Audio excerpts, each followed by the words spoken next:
entering a relationship on dating apps. You find the true one. I've already found a relationship. Okay. No, this story is not a sad story. Okay, guys, welcome back to another episode of the Sojourner Tales podcast. And today, I'm joined with Audrey, one of your co-hosts. And we actually have a special guest today, guys. The first ever guest on the podcast. Yeah. Name? Oh, yeah. So, I'm Gerald K-Marful. I am a lecturer at the University of Bedfordshire, and I'm also a digital marketer. So, yeah. Wow. That's me. That's good. Welcome to our podcast, and we are thrilled to have you here, being our first guest. Well, I'm excited to be here. Can't lie. Let's get ready. Let's go. So tell us a bit about yourself, a bit about your background, what you like to do. Oh, okay. So, a bit about my background. Well, how far do I go? Well, when I was born, I was conceived on that night. It took us mysterious. Maybe not. Maybe that's like, too much. Yeah, it's a bit much. Information. Yeah. Maybe like where you grew up. Oh, yeah. okay. When so, you came here, okay. etc. I grew up in Ghana. I was born in Ghana for the most part of it. Yeah, Ghana, Accra. Yeah, that's where I grew up till my 20s. But before then, I did travel a lot, like when I was in Ghana, because my parents love traveling in general. So we did a lot of Asian trips and European trips and American trips. And then eventually, when I finished uni, I became a banker, and I hated it. Like, I hated banking. And I say that with a passion because I dislike banking. Anyways, so I moved here to pursue education in digital marketing, and then I am a digital marketer now. And I'm a lecturer as well, so that's where the gray hair is from. That's where it comes. Yeah. Wow. So, moving from Ghana to the United Kingdom, how do you find it? What's like the difference? Like, do you see culture-wise? Is there any culture shock that you experience? Oh, also in Ghana, like, well, I didn't experience too much of culture shock, because to be fair, because I did used to come here when I was young, so I kind of knew how things were. But there were a couple of things which were very different for me, because it's like, here you can speak up to your boss, Yeah, your boss is like Ghana. Your boss is your leader. He's your father. He's the he's like, there's God, then there's your boss. Yeah, that's how it follows in the rank. So it's like, your boss can tell you in Ghana, like, oh yeah, I was going to pick my child from school. I couldn't do it, so you go pick him up, and you have to do it. Yeah, but here, like, rules are rules. Like,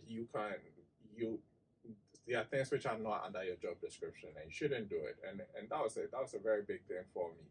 Or like how I could freely express myself in class. Like, lecturers will say, yeah, discuss it, bring what is on your mind. Like, have very interactive classes. I remember there was a lot of banter between people in my class when I was doing marketing in my master's level. And it was fabulous. That was very different from in Ghana, where it's like you're being taught, and if you try and challenge the lecturer, then, well, tough life for you, because he marks your work. Best believe it will reflect. Yeah, I think I kind of have that similar experience. I remember back in my country, there was a course I was doing, and we were writing the exam. So I was done literally, and my lecturer was like, "Go and submit." I was like, "Oh no, I don't want to submit yet." And then he was like, "He's gonna check my seat." So he took me to the front. Yeah. And obviously, because I know it's political science, I love political science so much, and I'm never gonna feel like there's nothing that can make me fail. I literally was just like, oh no, trying to form smart, intelligent, and all of that. He literally messed me up. When I saw my result, I was in shock. Literally, I'm like, what? This is not even possible. But that actually did happen. So I can relate to that. They'll put you in your place. Yeah, they'll put you in your place. Yeah. It's what it is. It comes to the job, to be honest. Can't lie. So you mentioned you did a lot of traveling with your parents when you were younger, right? Yeah. So what was it like at such a young age, being able to see different parts of the world? Because even people that are my age and older haven't even done a lot of traveling yet. Yeah. So you were quite experienced from a young age, weren't you? What was that like? Well, it was fun. It was like going to a new. So when I was much younger, I did want to become a pilot. Yeah, so because I wanted to travel the world and see the world, but then I didn't. Then I did start traveling, and it was going into a new country. You only, and this part is kind of sketchy, but you only go to a new country and go to the fun places in the new country, right? Yeah. Like, you know the typical saying these days, like London isn't central London. You know what I mean? Like when you come to London and you go to the Big Ben, London Eye, like the Big Ben is right in front of you. You take a left, then you walk straight down. Then the London Eye is by your left. So then you see all those things. You see Trafalgar Square. That's not London. Like that's not a true representation of London. You get me? So the benefits is that you get to go to different places and experience different people, but the downside to that is that you have a reinforced perception that that is how the country is. So London was this, or the United Kingdom was this beautiful, majestic place to me still.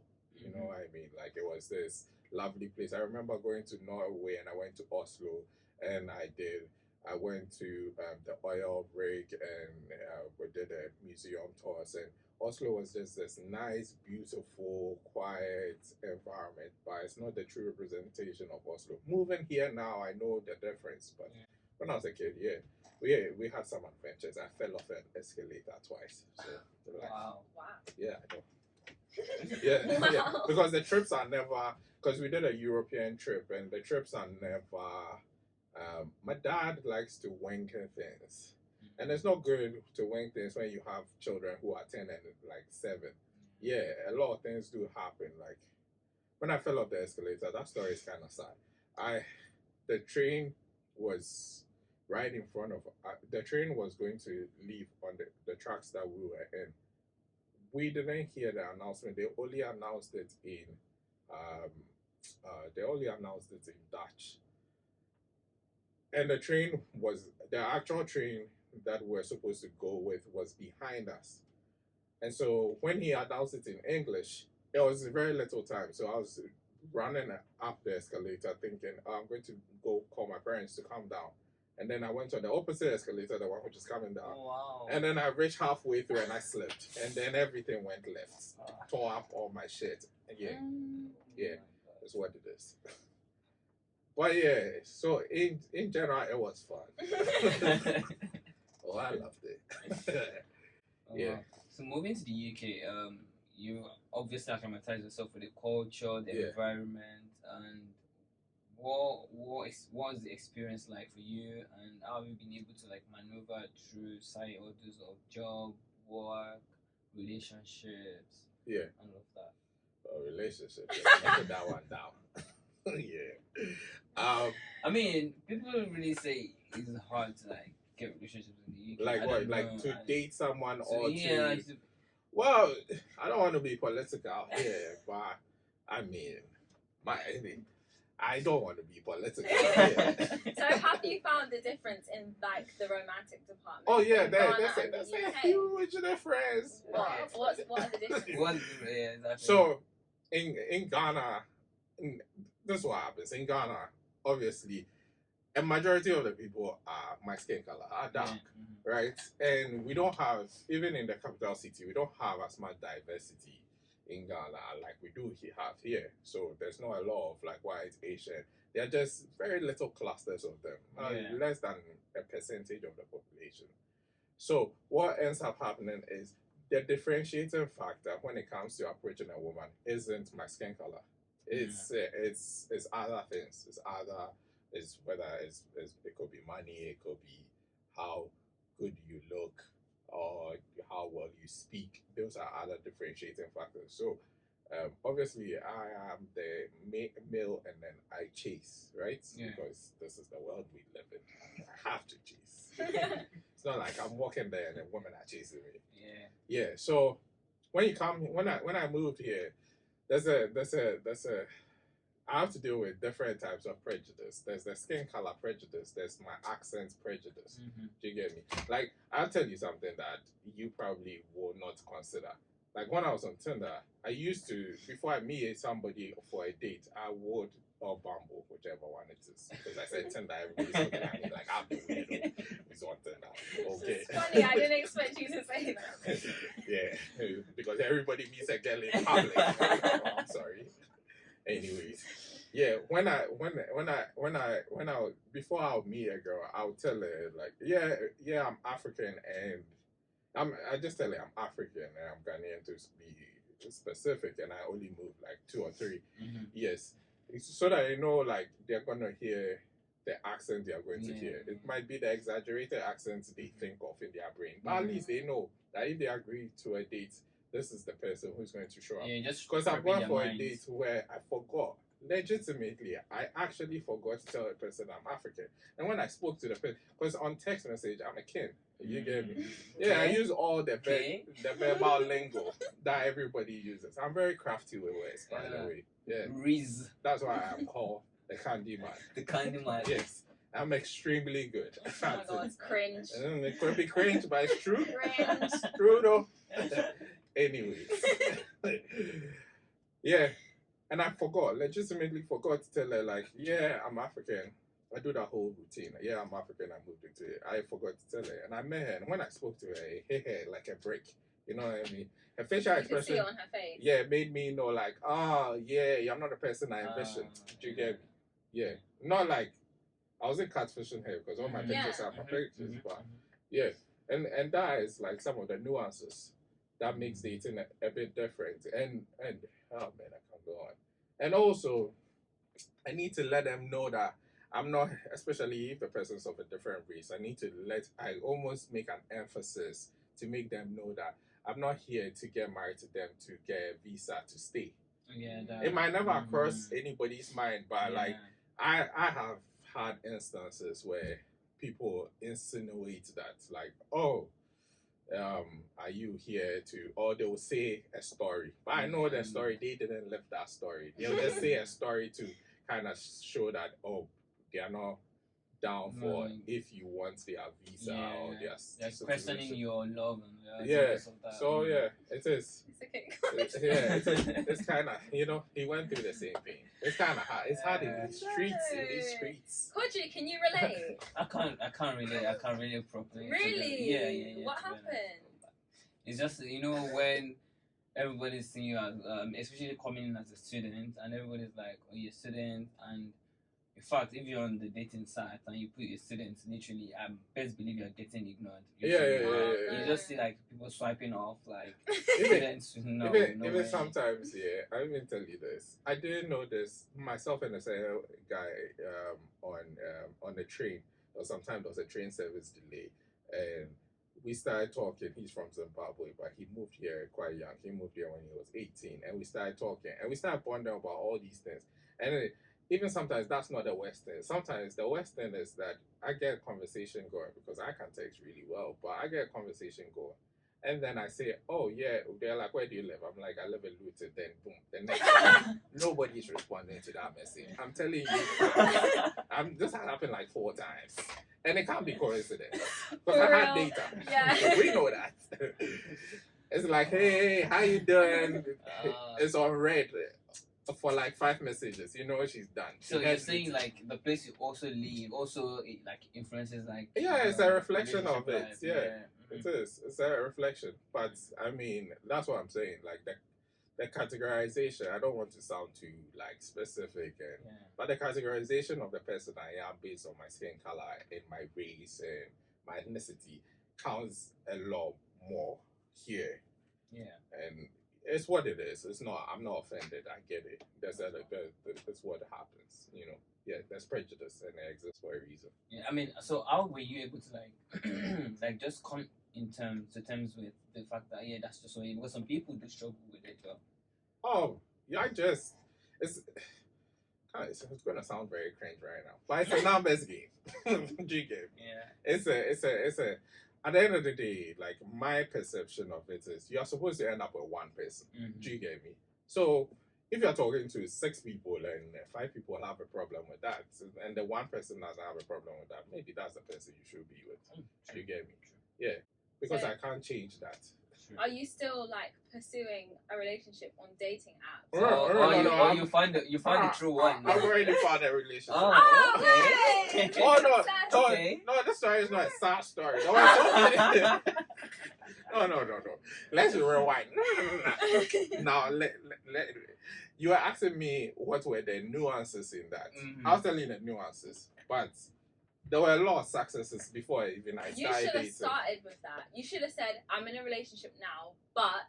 Oh, Because okay. I was thinking, this guy, no rears, no love Oh, life, no. He's got no. a reason, but no love. I mean, Yeah, there were so many relationships, not so many, it makes me sound like, but there were so many born friendships and things which came out of being online. There are great people online who didn't care, regardless of their race as well. Yeah. Who didn't care where that happened. It's just that I had to circumvent that. Yeah. Do you get me? But yeah, I did end up with somebody. Like I am with somebody now, but I've ended up with some people, and I am now with somebody. Oh, okay, that's good. Shout out to the person. Yeah. Yay! Shout out to you, B. So in terms of like work-life balance and everything, how are you finding it? Almost impossible. Like with the PhD and being a digital marketer. So it's a lot of work. Like if you ever ask one question you should never ask a PhD student is, how is it going? Because we don't know how to explain that to you. Do you get me? It's like, how is it going? It's like, well, it's going the way it's supposed to go. That's the answer. Do you get me? But with life, school, and teaching as well, it's been a struggle. Like I've been very good at time management for a very long time before I even did a PhD. But I've had to learn more about myself. I've had to learn when best I sleep to wake up. I've had to learn how I even learn how to learn. That's a long statement. Yeah, because I have to know what best works for retaining information in order for me to be able to do the PhD. And then there's all this, there's other commitments, there's friends and family and all those type of things. Do you get me? So, like, in terms of the differences in education between like Ghana and here, do you feel like doing a PhD in Ghana would have been easier than here, or vice versa? That's it. That's one of the best questions anybody has asked me. I can't lie. Kind of think about it. If I was doing a PhD in Ghana, it will be, the difference will be resources. Okay, so it's not, there's no problem.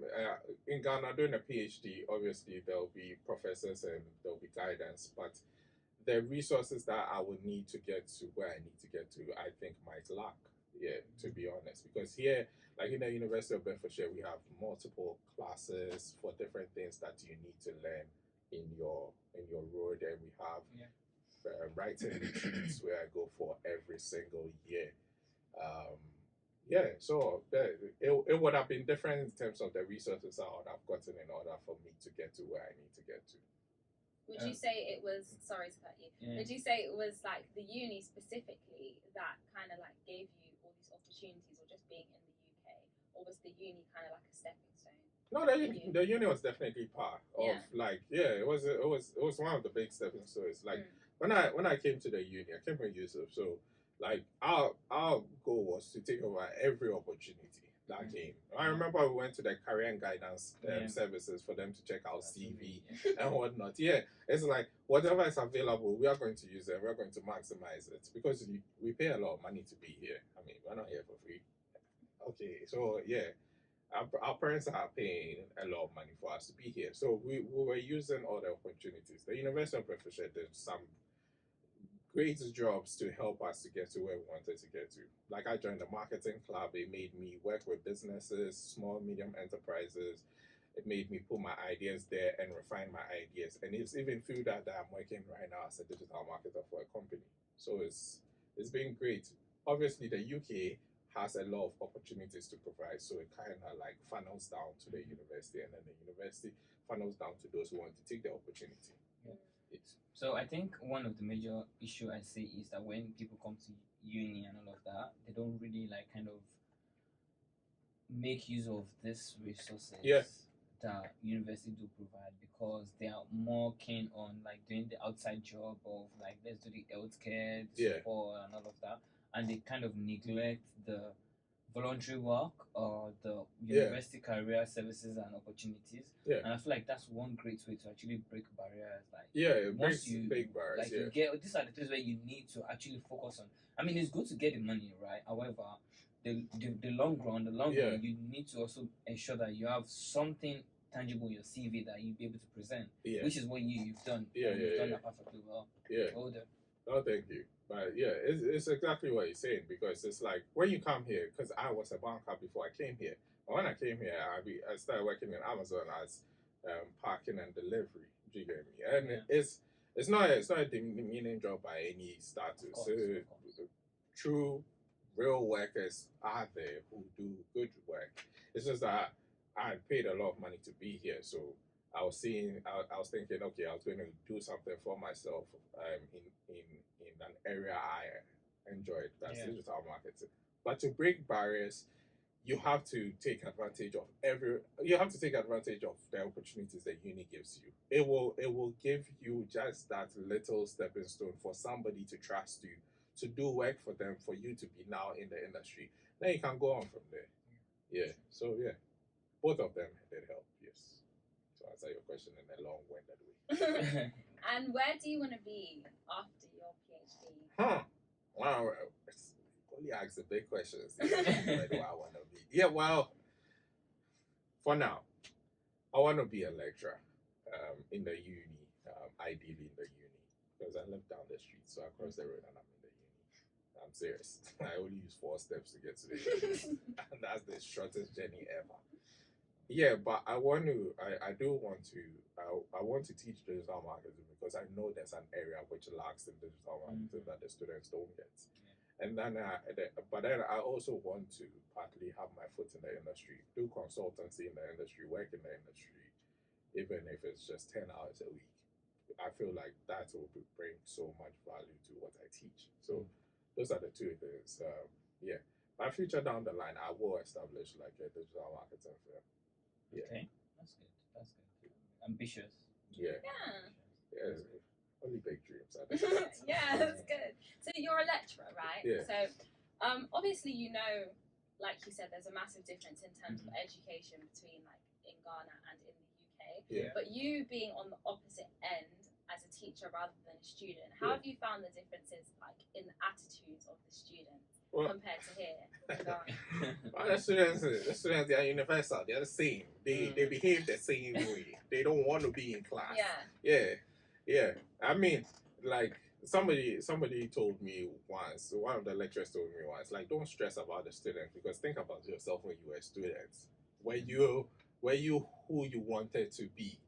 And the answer is no. Like, it's not. I wasn't the most studious student. Like, I wasn't always there in front of the class with my nose pad. So I can't expect the whole class to be that way. Do you get me? And so there is the students. They are similar across board, even here and in Ghana. They come to class just to fill a timesheet and go home.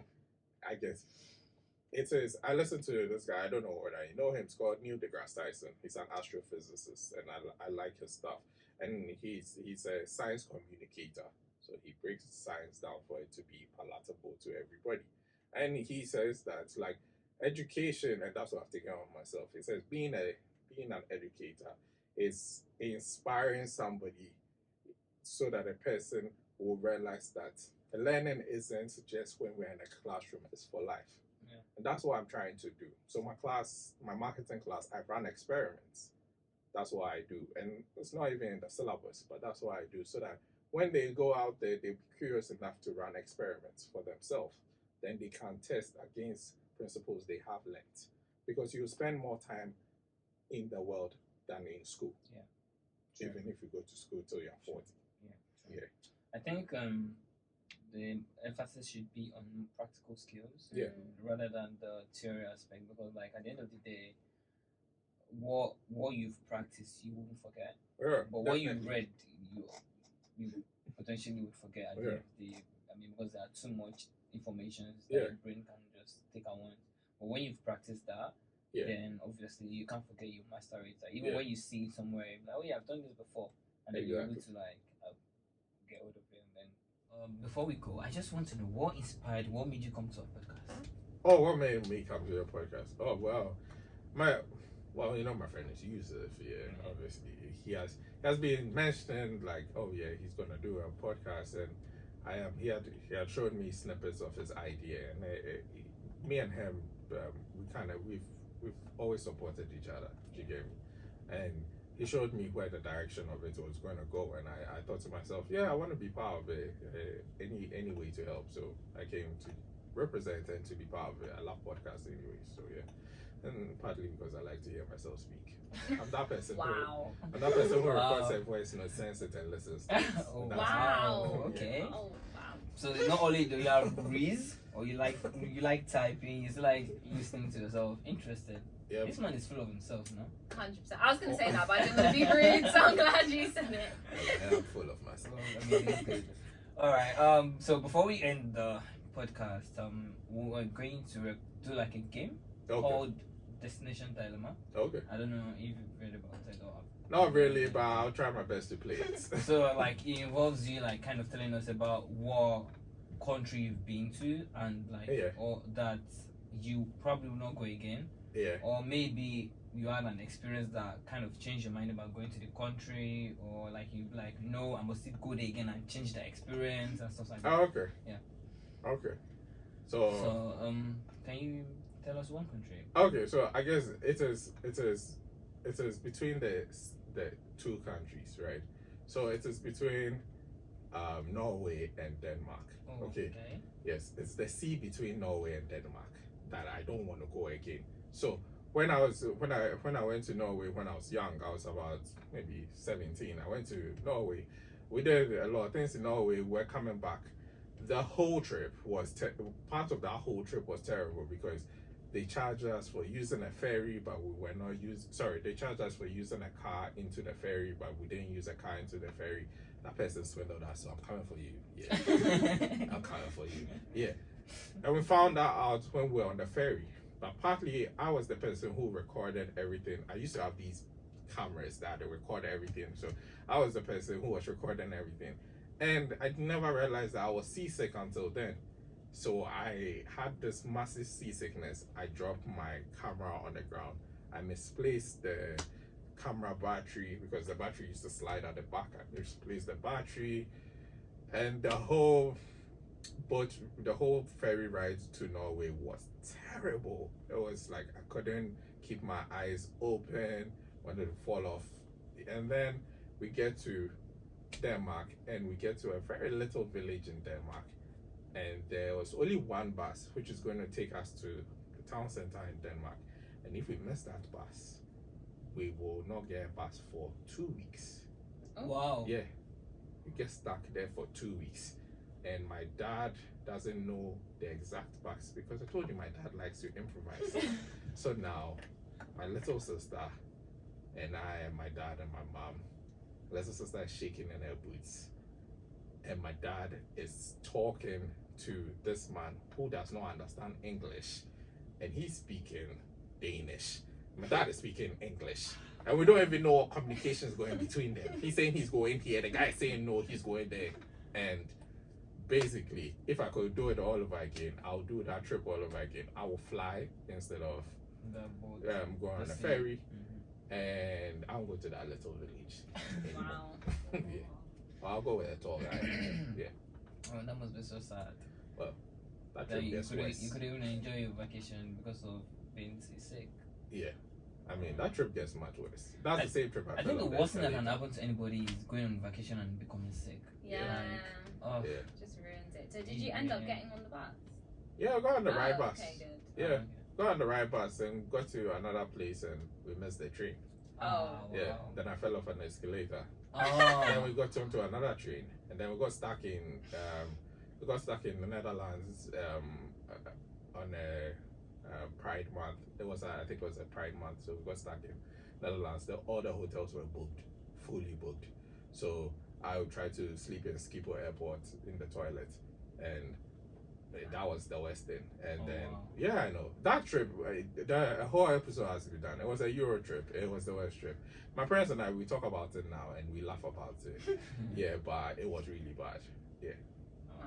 Yeah. Sorry to I've only just told you a quarter of it. It gets worse. Yeah. Anyways, thank you very much, Gerald. Yeah. This is the end of our podcast on this episode. Kindly, guys, please subscribe to our YouTube channel and also follow us at Sojourner Still Pod on Instagram and also on TikTok at Sojourner Still Pod. Kindly share your stories, email us, reach out to us about your stories, and we can read them out if you want us to read them out. And if you want to come on board, kindly reach out to us. We are willing to accommodate that also, and we'll be glad and true to have you on our podcast show. And Mia, do you have anything to say? Well, thanks, Gerald, for joining us. thank you You were for very having me. talkative in a good way. It was very entertaining.